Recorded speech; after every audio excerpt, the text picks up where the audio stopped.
Olá, meu amigo cafeicultor, minha amiga cafeicultora, sejam bem-vindos aqui no canal No Pé do Café.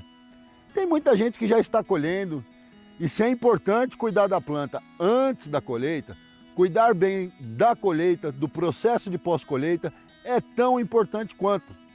Não ter cuidado no pós-colheita pode trazer perdas significativas na qualidade da sua bebida. E isso significa venda de preço menor, ou seja, prejuízo. Se você perde 20% do seu valor do café, calcula o tanto de dinheiro que você está jogando fora. Então, que tal caprichar um pouquinho mais nesse pós-colheita? No vídeo de hoje, nós vamos fazer um apanhado geral do que precisa ser feito para ter um café de boa bebida e desejado pelos compradores. Você vai se surpreender com o tanto de coisas que precisamos fazer para assegurar a boa qualidade do nosso produto. Então, não pula o vídeo não, fica com a gente, porque esse vai ser o assunto do nosso No Pé do Café de hoje.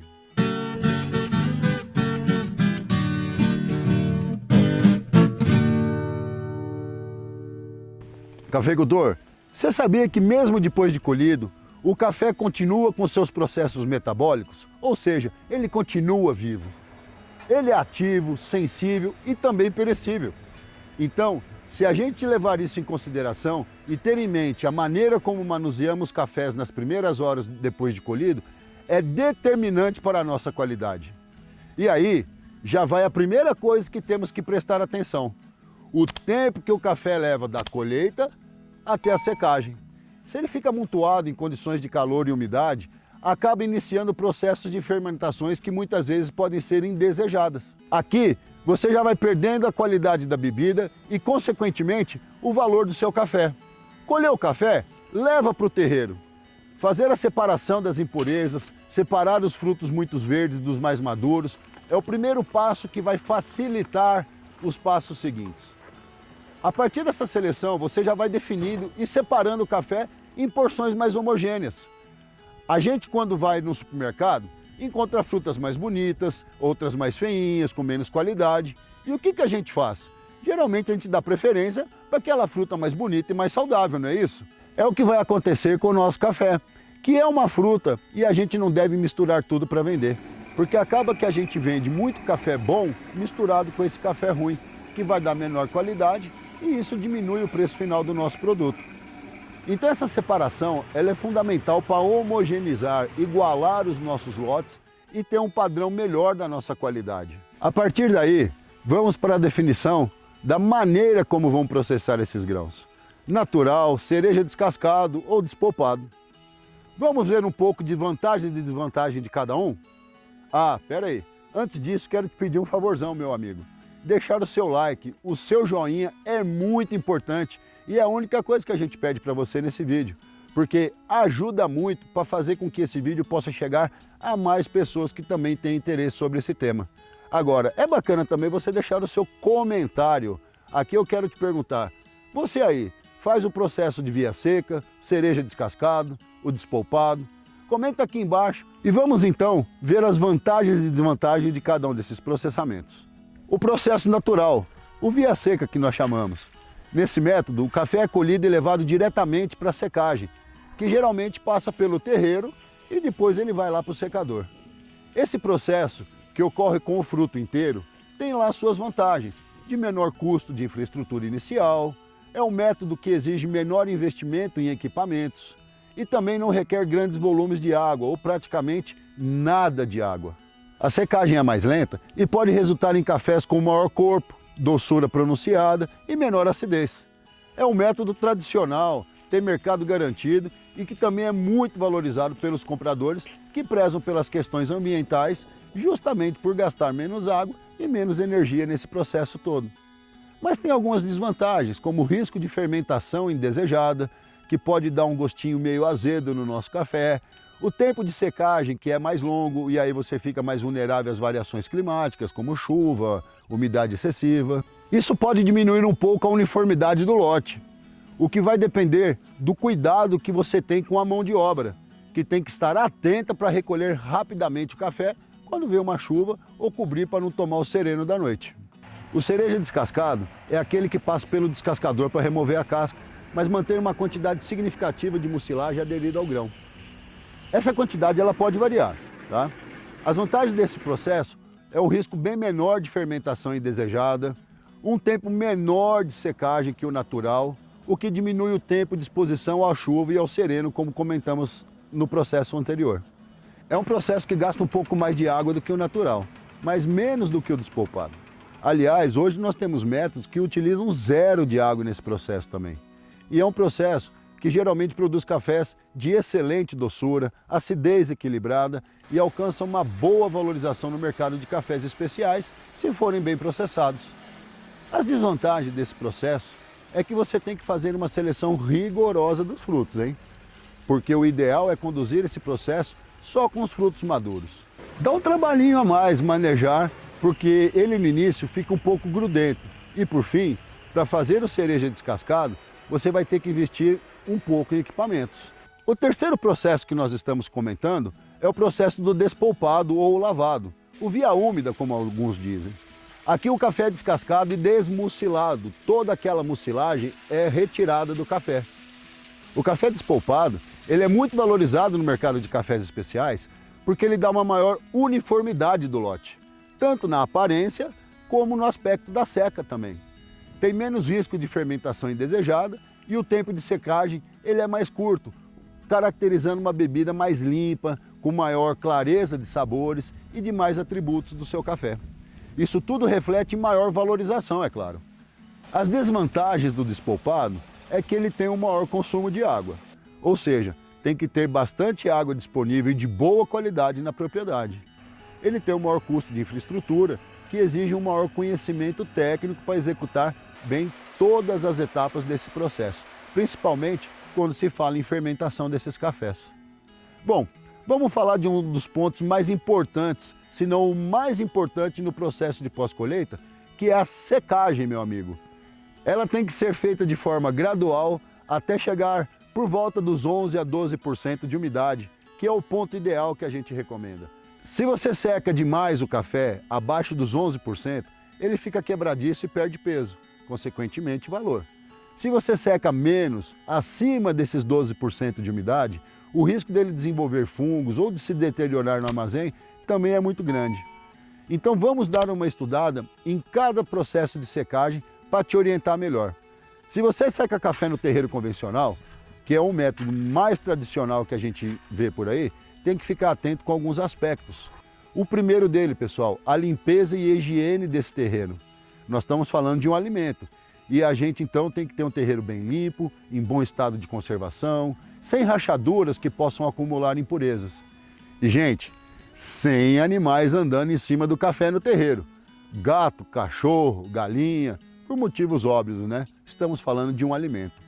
A distribuição do seu café, o ideal é que façamos em camadas finas, em torno de 2 a 4 centímetros, principalmente no início dessa secagem. Eu gosto muito da camada única, ou seja, grão a grão, mas isso pode variar de propriedade para propriedade.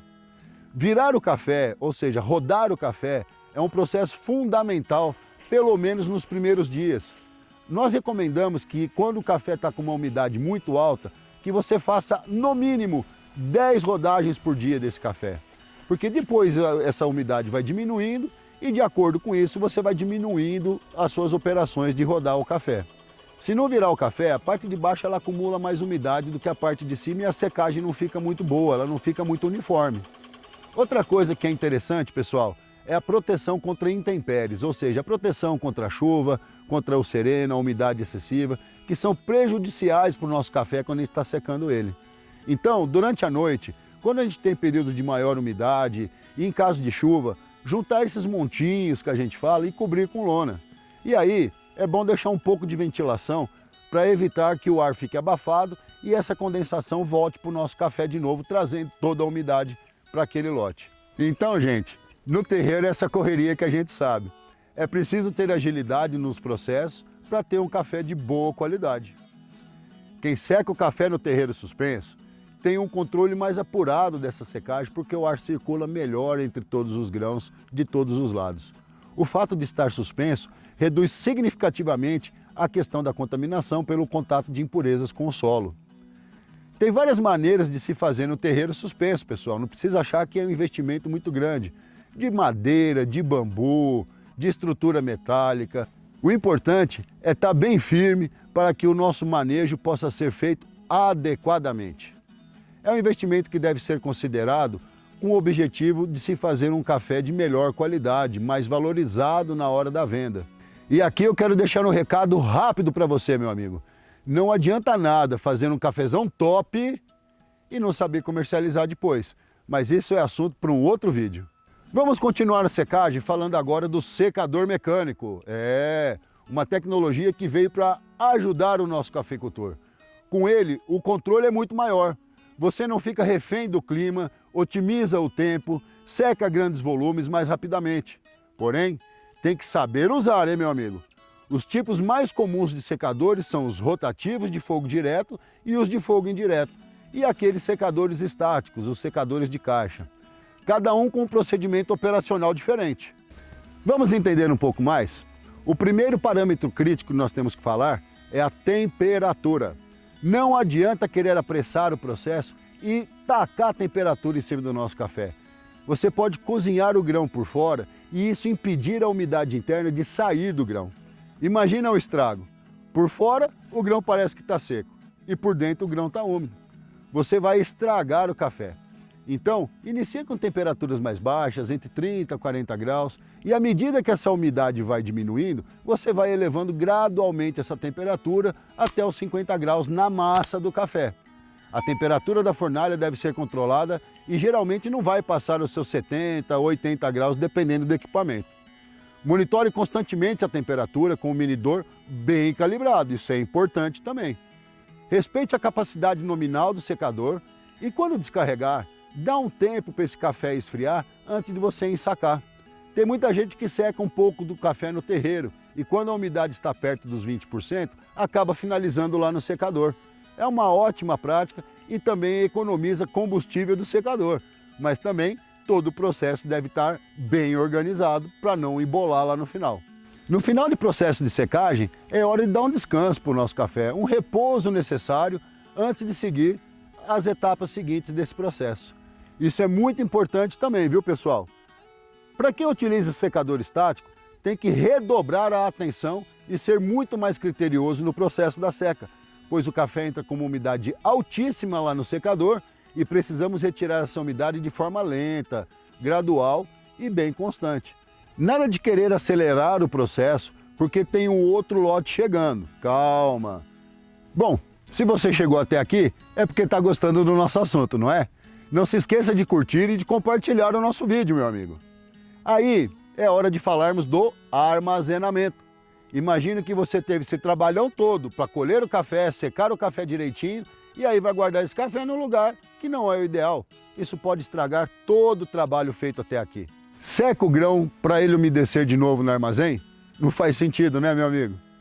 Ou então, faz um baita de um café e deixa armazenado em locais que podem passar para o café odores e aromas indesejados? Não é bacana, né? Então, o ambiente do armazém e da tulha, pessoal, ele tem que estar seco, arejado, muito limpo, com uma boa ventilação e de preferência no escuro.